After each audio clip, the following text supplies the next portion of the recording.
Estou aqui com o professor Orlando Strambi, da Escola Politécnica da Universidade de São Paulo. Professor, bem-vindo ao Poder 360 para essa entrevista sobre transporte urbano. Um prazer. O senhor é especialista em transporte urbano e um crítico do transporte individual, dos excessivos investimentos que foram feitos no transporte individual em carros. Isso é uma coisa que tem mudado recentemente? Vamos olhar o mundo, vamos olhar o Brasil, né? Quer dizer, já há algumas décadas, eu diria até, que as políticas de transportes foram... Quer dizer, foi se observando que as políticas de transporte voltadas para atender as demandas de uso do automóvel estavam sendo limitadas, elas tinham uma saturação a partir do qual era muito difícil obter melhorias a partir dessas políticas. Então, houve uma ênfase que foi a dominante nessas últimas décadas nos países desenvolvidos, exceto alguns que são muito motorizados, como Estados Unidos, Austrália, né? Mas se você olhar alguns países europeus, há um movimento para buscar alternativas ao uso excessivo do automóvel. Nós, acho que demoramos um pouco mais, mas hoje em dia é difícil você encontrar alguém que seja explicitamente um defensor de investimentos voltados para o automóvel, mas que não enxergue o outro lado dessa questão aí. Quer dizer, eu acho que a gente está caminhando também, não é uma questão de ser crítico ao automóvel, mas até olhando, a minha função, eu preciso olhar e entender o que está acontecendo. E olhando o que está acontecendo no mundo, a gente vê que as políticas estão mudando de orientação, está se buscando alternativa. Atender ao automóvel se mostrou muito caro, quando não inviável, né? Gerar espaço nas áreas urbanas densas, dedicados ao uso prioritário de automóvel, ficou cada vez mais difícil. O publicitário Washington Oliveto disse que o carro é o novo cigarro. O senhor concorda? Eu já vi essa analogia algumas vezes, assim como se você devesse colocar no para-brisa do carro, em vez de um selo de eficiência energética, algumas fotos tipo de cigarro, porque carro mata, carro te deixa deficiente. Agora, a história não é bem a mesma, quer dizer, o carro tem uma função, tem uma utilidade que é grande. Quer dizer, para as cidades funcionarem, para as pessoas realizarem suas atividades, a gente não vai ser também tão ingênuo de achar que não, que o automóvel não tem função, ninguém mais deve usar. Não é isso, nós construímos um capital rodoviário, nós temos as vias que foram construídas em um século pelo menos e que a gente não pode deixar ociosa. Agora, o cigarro, eu não vejo nenhuma utilidade no cigarro. Ele pode dar algum prazer para a pessoa, mas é um prazer enganoso que vai fazer mal para a saúde. O automóvel tem desbenefícios, tem malefícios, mas ele também traz benefícios. Ele é uma alternativa confortável, cômoda, desde que usada com moderação, como qualquer outra coisa. Então, assim, eu não faria essa comparação assim, de uma forma tão simplista. É razoável, portanto, que as pessoas que moram numa cidade grande como São Paulo ainda usem carro para várias funções de transporte? Veja, o carro ele tem um custo. Tem um custo para quem está usando e tem um custo para a sociedade, que não é pago ou não é percebido direto pelo usuário. São as chamadas externalidades, né? Então, por exemplo, o congestionamento, a poluição, os acidentes são externalidades. Ninguém sai de casa pensando em fazer isso, não faz parte daqueles custos que a pessoa pondera antes de tomar a decisão de sair de casa, né? Só que essas coisas acontecem independentemente da vontade. Eu não quis fazer mal para ninguém, mas um acidente pode ocorrer, o congestionamento, eu estou atrapalhando também o meu colega. Então, acontece que esses custos do automóvel que incorrem sobre a sociedade é que a gente precisa moderar.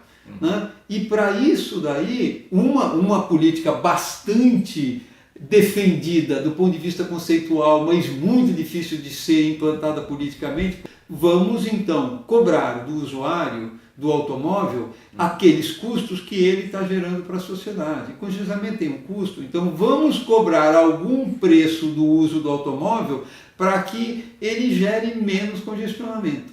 Então, Ou seja, tem algumas saídas para isso daí, para moderar, para ponderar o uso do automóvel e trazê-lo para um nível que seja razoável, que não provoque tantos prejuízos para a sociedade. Como isso poderia ser feito? Por meio de tributação ou de pedágio urbano? Olha, quer dizer, o pedágio urbano, que é uma expressão mal traduzida do inglês, na verdade, o correto seria uma taxa pelo uso do congestionamento. Uma taxa pela ocorrência, por provocar congestionamento. Que é congestion charge. Que é o congestion charge, exatamente. É o conceito aplicado em pouquíssimas cidades, porque é difícil politicamente de você convencer, ele sempre é uma política das mais detestadas. Agora, tem muita gente que argumenta que essa é talvez a única forma que vai nos restar no futuro.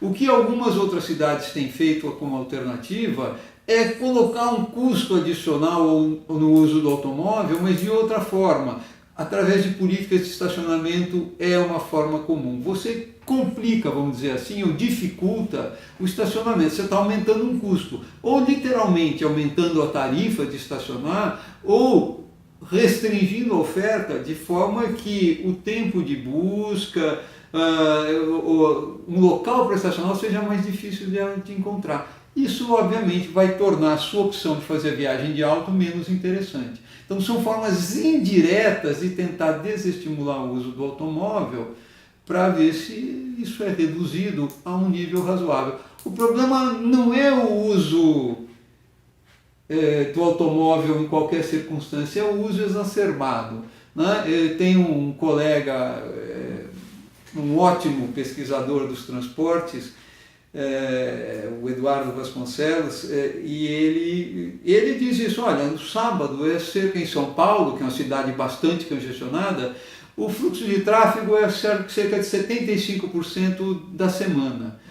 E o sábado funciona. Alguns lugares sempre terão mais movimento, mas a cidade funciona bem melhor no sábado. Pensa em janeiro, mês das férias. Parece que todo mundo foi embora. Todo mundo foi embora? Claro que não. Está cheio de gente aqui trabalhando, né? Então, é uma questão de reduzir a um nível mais moderado e que não traga tantas das desvantagens que ele pode trazer quando o uso é exacerbado. Ou seja, com uma redução de 25%, no a uso coisa de carro já já seria funciona melhor. melhor, porque isso, a engenharia de tráfego vem ao nosso favor, porque a resposta do sistema viário à solicitação pelos carros, ela é, em termos de engenharia, não linear. Né? Quer dizer, a hora que aumenta a solicitação, a resposta, que é o tempo de viagem, ele aumenta muito mais rapidamente à medida que a saturação aumenta. Então, quer dizer, nós trabalhamos com muita saturação nessa parte muito inclinada da curva aqui. Então, quando eu reduzo um pouco a solicitação, essa curva de resposta pode cair bastante. Então, eu digo, os 25% faz com que os tempos de viagem caiam mais do que 25%. A engenharia de tráfego age a nosso favor nesse sentido. Uma opção que se adota em São Paulo é enfim, a limitação do uso do carro ao longo da semana, né? Em determinada área, na área central da cidade, o rodízio. Isso é uma política eficaz? Isso não é considerado uma política muito eficaz. Primeiro porque ela, ao longo do tempo, com o aumento da frota que a gente observou, em particular, desde a existência do rodízio, há quase 2 décadas, né? Você está tirando uma proporção fixa de um volume crescente de automóveis. Então, quer dizer, o que sobra para circular nos outros dias é um número crescente. Então, aqueles ganhos iniciais que houve na implantação do rodízio, hoje em dia já foram perdidos, né? Tanto que houve, em algumas gestões da prefeitura, alguns balões de ensaio sobre possível extensão do rodízio para 2 dias ou para fora da área do centro expandido. Essas coisas acabaram não prosperando, né? Ou seja, é um valor o fato de melhorar o trânsito na cidade, ainda que a custa de um constrangimento no uso do carro. É isso. A história do rodízio em São Paulo é engraçada. Hoje em dia eu não sei se a percepção é de desespero, de busca de qualquer solução a qualquer custo. Não me parece isso. O trânsito piorou em São Paulo nos últimos 20, 30 anos, pode-se dizer? 20, 30 eu não sei, mas os resultados que andaram circulando aí alguns meses atrás eram de que o trânsito teria melhorado em São Paulo nos últimos anos. A que se deve isso? A recessão, talvez? A recessão é sempre uma potencial explicação para isso daí, né? Talvez seja a única hipótese fácil de aceitar. As demais, claro, há uma melhoria importante nos sistemas de transporte coletivo? Há. Embora lenta, o metrô se expandiu? Sim. Embora lentamente, o trem passou por melhorias? Sim. Os sistemas de ônibus, houve alguma melhoria? Algumas, menos do que se prometeu, mas de qualquer forma, houve também melhoria no sistema. Então, isso daí alivia um pouco aquela tensão de você depender só do alto. Né? Então, é uma hipótese alternativa à simples hipótese da recessão, que a recessão obviamente reduz a demanda, né? Mas em que proporção ela reduz a demanda, eu confesso que eu nunca vi um estudo que quantificasse isso daí. Então eu associaria isso também à melhora da rede de transporte público, em particular metrô e trem. O transporte coletivo, metrô, trem e ônibus, está melhor hoje do que há 10, 20 anos? O metrô certamente sim, pela extensão da rede, ele continua lotado, mas ele era lotado. Mas se você for para Londres e para Paris, que tem redes de metrô assim icônicas, né, no horário de pico eles vão estar lotados também. Então, ou seja, talvez a gente esteja mais lotado do que eles. Mas, ou seja, a gente está lotado há bastante tempo e a rede se estendeu. Eu consideraria que, em função da extensão da rede, a contribuição que o metrô e que os trens dão é maior hoje em dia. O sistema de ônibus, eu não sou um usuário de ônibus regular, né? Mas eu acho que sofrem muito algumas periferias e que sofrem também não só porque o sistema de ônibus é deficiente, mas porque existe limitação no sistema viário. Tem poucas vias para acesso a algumas regiões de São Paulo e isso dificulta você favorecer o ônibus criando um espaço com prioridade para a circulação dos ônibus. A gente tem algumas vias aqui na Zona Oeste, próxima à cidade universitária, aqui onde nós estamos, tem a Avenida Corifeu de Azevedo Marques, e lá o que houve é que tinha 2 faixas por sentido, uma foi dedicada aos ônibus, fica uma faixa só para os automóveis. A Heitor Penteado, também aqui relativamente próximo, tem o mesmo fenômeno, e isso daí, de fato, piora para os automóveis. Então, mas é um esforço de melhoria para os ônibus. Se a gente for olhar uma faixa exclusiva, você veja a Rebouças, né? Uma via importante de ligação da zona oeste e sudoeste aqui com o centro da cidade e que tem uma faixa exclusiva, um corredor funcionando à esquerda, junto ao meio-fio, e os carros, e é uma via muito congestionada do ponto de vista dos automóveis. Os automóveis estão lá parados, vendo um ônibus passar de vez em quando, mas aquela faixa pode ficar vazia por 40, 60 segundos. O que acontece é que aquela faixa que fica vazia por 40, 60 segundos está transportando muito mais gente do que aquela faixa em que os automóveis estão lá parados. Que na verdade estão parados, não estão levando ninguém de lugar nenhum, estão levando muito lentamente, né?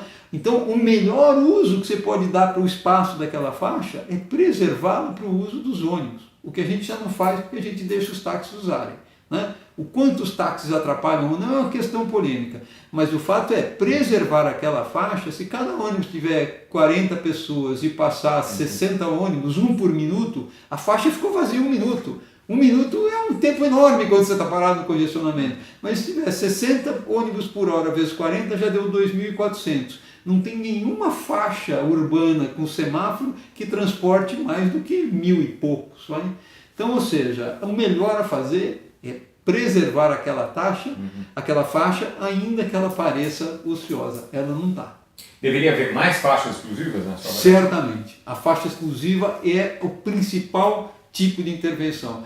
Eu acredito que talvez a principal política pública de transporte nas cidades deveria ser a expansão das faixas exclusivas.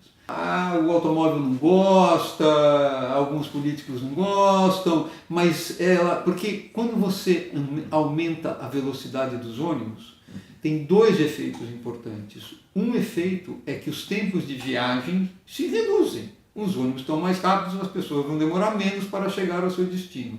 Segundo, os ônibus circulando com mais rapidez podem realizar mais ciclos de viagem, realizar mais viagens ao longo daquela linha, ao longo do dia. Então isso melhora a qualidade do serviço, porque você pode dividir uma determinada quantidade de pessoas que querem usar ônibus em um número maior de viagens. Então cada ônibus vai estar menos lotado em cada uma dessas viagens. Ou, se os ônibus estão mais rápidos, eu consigo fazer mais viagens, eventualmente eu posso reduzir. Uma coisa que é criticada é o fato de, por exemplo, o senhor mencionou Rebouças, ali tem uma faixa exclusiva e por baixo tem o trem passando pelo metrô, tem túnel de metrô embaixo. Se justifica numa avenida que já tem metrô ter também um corredor exclusivo para ônibus? Olha, o que foi feito quando o metrô começou a funcionar ali naquela região foi que, de fato, houve um remanejamento, houve um reestudo das linhas que usavam a Rebouças e elas foram alteradas. E a capacidade total de transportar passageiros pela superfície ela foi reduzida a partir da existência do metrô. Agora, o fato é que ali, se a gente observar, tem demanda para os dois. Tem demanda para os ônibus, tem demanda para o metrô.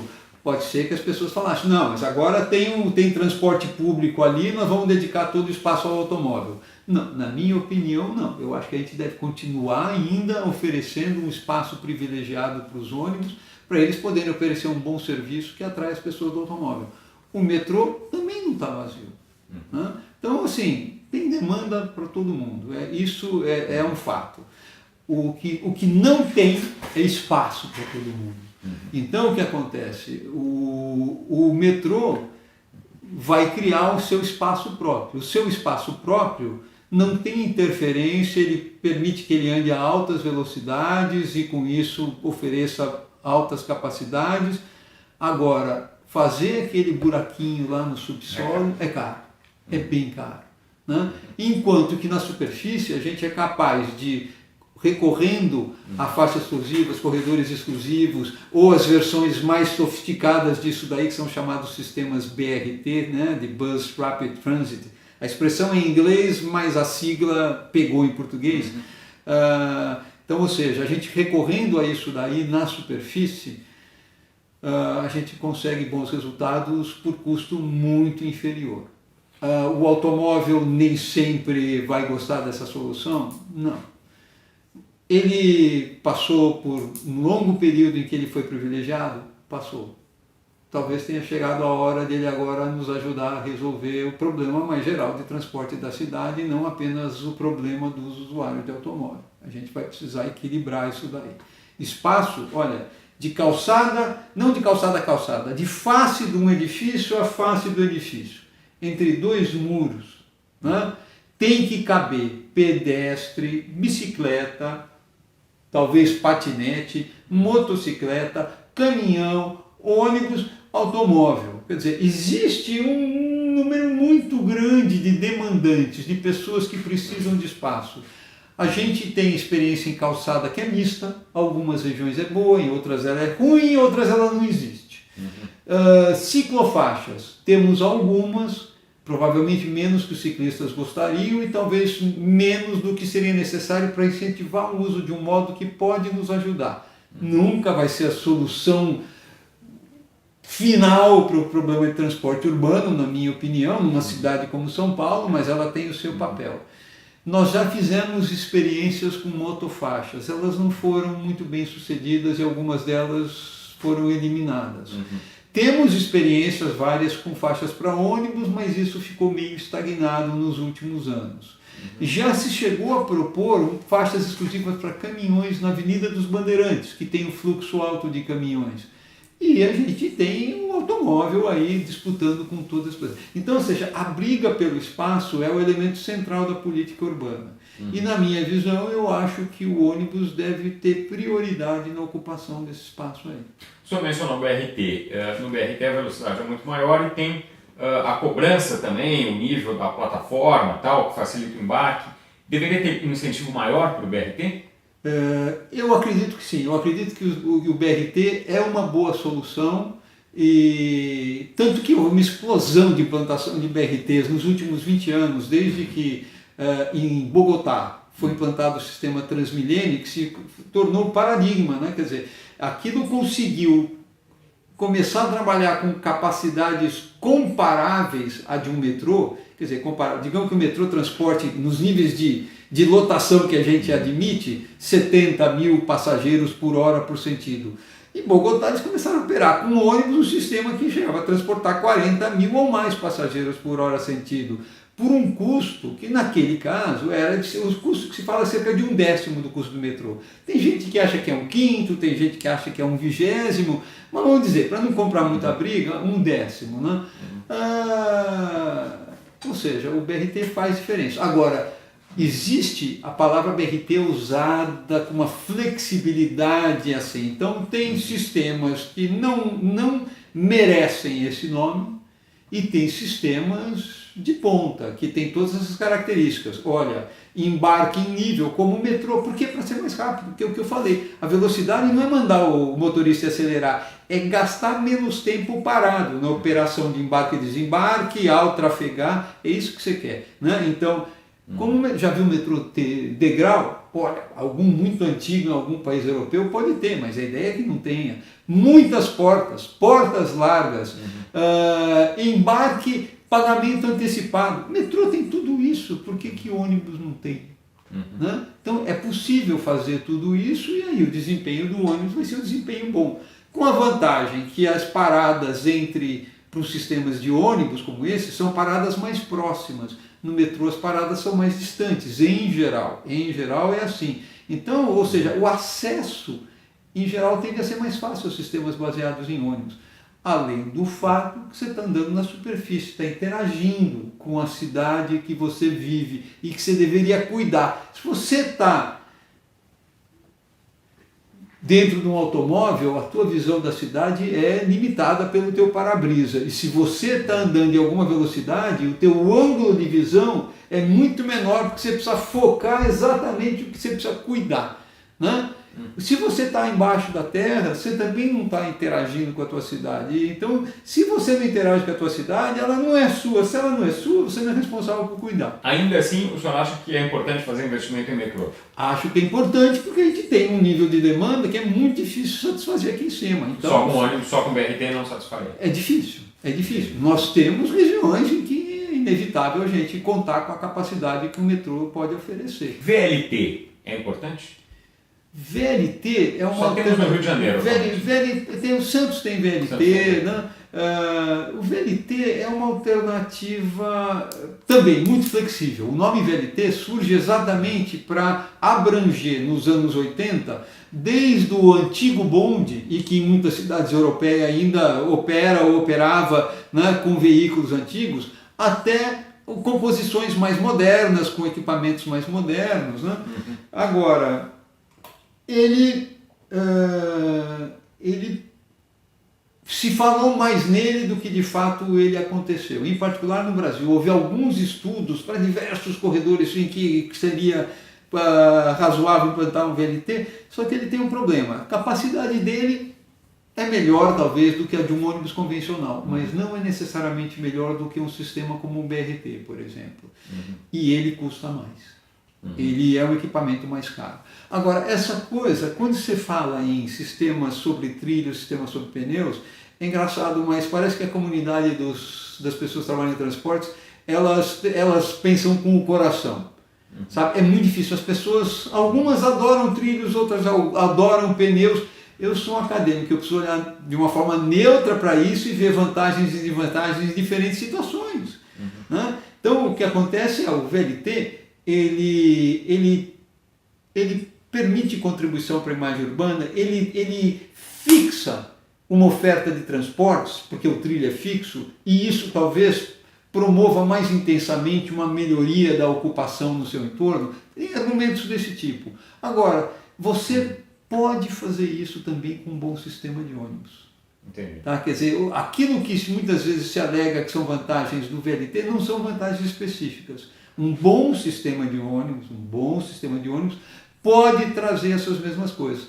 Tudo bem, eu posso amanhã desistir e tirar a linha do ônibus, mas se eu construir um sistema BRT em que eu crio estações e não um postezinho de ponto de parada, quer dizer, eu crio uma infraestrutura dedicada, Isso torna também aquilo lá uma infraestrutura fixa da cidade e que permite estimular que aquela região seja ocupada porque ela oferece bom acesso através do sistema de transporte. É a mesma coisa que se alega que os VLTs podem fazer. Podem, mas um bom sistema de ônibus também poderia. Tá? Então, assim, a desvantagem do VLT é que ele, de fato, é um sistema mais caro. Ele é um sistema mais caro. O senhor acha que há um preconceito em relação ao ônibus? Você conhece a frase atribuída a Margaret Thatcher? Mas quando ela morreu, andaram questionando se era ela mesma, mas todo mundo atribui a Margaret Thatcher. Se você for visto aos 30 anos de idade indo de ônibus do trabalho, considere isso um fracasso na vida. Né? Ou seja, há preconceito. Tanto que os sistemas BRT, não, pelo contrário, o metrô é visto muito favoravelmente. Quer dizer, todo paulistano acredita que a solução de todos os males é o metrô, mesmo que ele não necessariamente esteja pensando em largar a mão do automóvel para ir de metrô. Mas ele acha que os outros vai melhorar para o automóvel. Tem uma certa hipocrisia nisso daí. Mas, de fato, o paulistano adora metrô, campanhas, em particular as para eleição de governo do estado, são muito formuladas em cima de melhorias do metrô, porque é uma melhoria muito fácil de perceber pela população. Né? Então, o preconceito contra o ônibus, os sistemas BRT, todos buscam esconder o nome ônibus. Tem o Metrobus, tem o Transmetro, tem o Move em Belo Horizonte, tem o do Rio tem nomes, Carioca, Brasil, o de Bogotá chamava Transmilênio, de algumas cidades americanas, acho que Los Angeles chama Max. Então todo mundo põe um nome bacana no sistema de BRT que é para não ser chamado de ônibus. Isso se deve à fumaça que o ônibus produz ou a outras razões? Diesel emite poluentes e um ônibus velho ou com motor mal regulado vai emitir mais e isso pode incomodar. Agora, o veículo ônibus emite mais por quilômetro rodado do que o veículo automóvel, só que o veículo automóvel você divide essa fumaça por 1,5 pessoas, no ônibus você divide por 40, 60 pessoas. Então, a emissão por passageiro quilômetro é menor nos ônibus do que nos automóveis. Ele não deixa de emitir, pode deixar. Né? Quer dizer, dá para ser ônibus a gás, dá para ser ônibus trólebus com eletricidade, mas isso a gente foi abrindo mão da infraestrutura, né? Mas os ônibus elétricos mesmos, movidos com baterias, recarregáveis ao longo do trajeto ou na garagem, essas coisas estão entrando no cenário tecnológico. Eu tive num evento a semana passada e o prefeito de Campinas, que é presidente da Frente Nacional dos Prefeitos, comentou na abertura desse evento que Campinas tinha saído naquele dia ou na véspera a concessão dos ônibus em Campinas. E uma das exigências no edital é que ao longo do prazo do edital, que eu não lembro qual era, a cidade passaria a ter 400 ônibus elétricos. E a fábrica chinesa de ônibus elétricos está implantada em Campinas.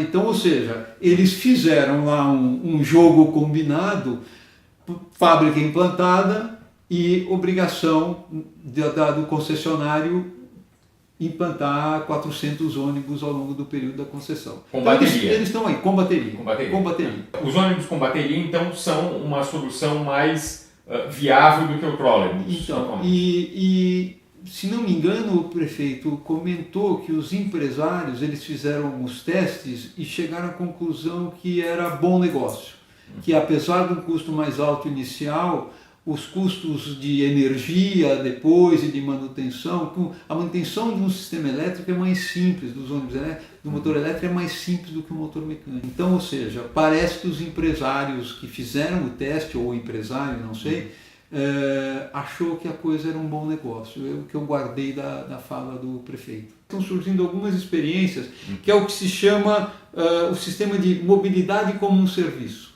Então, em vez de você sai de casa, pega uma bicicleta emprestada até o ponto de ônibus, daí você pega o ônibus, daí troca para o metrô, e aí na saída do metrô tem um dia que você precisa ir não sei aonde, você pega um carro alugado ou alguma coisa assim.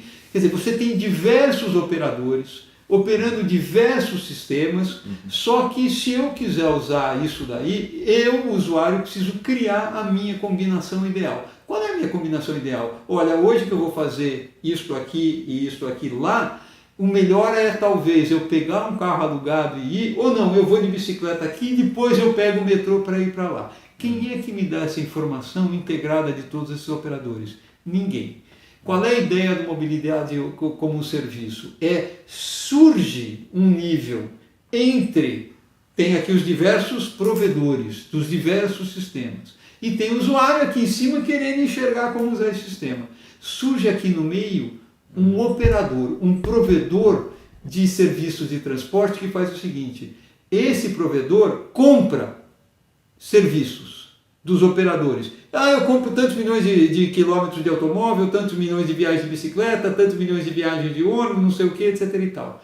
E vende para o usuário um pacote de assinatura, que nem TV ou celular. Você compra direito a usar tantos quilômetros de carro, tanto de quilômetro de metrô, tantas viagens de bicicleta. Você escolhe o seu pacote e usa, e paga por isso. Né? Então, isso sim, esse operador intermediário seria o grande integrador. E ele te dá a informação de qual é a melhor combinação para fazer aquilo que você precisa fazer hoje, os seus deslocamentos. Né? Então, isso é uma ideia que está surgindo pelo mundo nos últimos anos, mas existem poucos casos de implementação. Porque a dificuldade de botar todos esses operadores para funcionarem conjuntamente, trocarem informação, não é trivial. Mas o avanço da tecnologia de organização é o que permite você ter a ideia. Antigamente a ideia nem se aplicava. Certo. Hoje em dia a tecnologia está disponível. A tendência é isso avançar cada vez mais. A tecnologia está disponível. A tecnologia que tem para transporte hoje em dia vai ter mais coisa, mas o que a gente já tem dá para fazer muita coisa. Eu trabalho nisso, rapaz, há 43 anos. Eu fiz estágio quando estava no 4º ano da escola aqui, já trabalhando com planejamento de transporte urbano. Nunca, em mais de 40 anos, teve um período tão evoluto quanto esse daqui. Nunca. É impressionante o que surgiu de possibilidade na última década. Isso por conta dessa integração de diferentes modais? Das tecnologias, das possibilidades que as tecnologias abriram. Quer dizer, e outra, há algumas tendências na sociedade. Quer dizer, imagine se 10 anos atrás, eu dando aula de transporte urbano, se eu falava sobre bicicleta.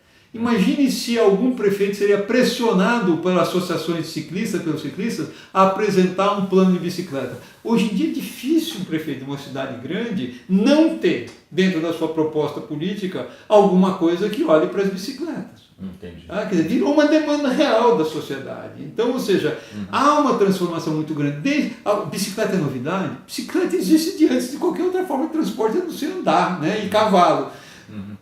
Hoje em dia é uma demanda. Ela virou uma coisa da moda. Agora, e patinete? Professor Orlando Strambi, muito obrigado por essa entrevista ao Poder 360 que chega ao fim. Eu agradeço a oportunidade, espero que as pessoas que têm a oportunidade aí também de ver a entrevista, a gente consigam entender melhor algumas das dificuldades que é formular uma política pública de transporte urbano nas cidades complicadas como são as nossas. O país tem muitas cidades grandes, nas cidades grandes o problema é mais grave. Obrigado pelo convite para a entrevista. Muito obrigado, professor.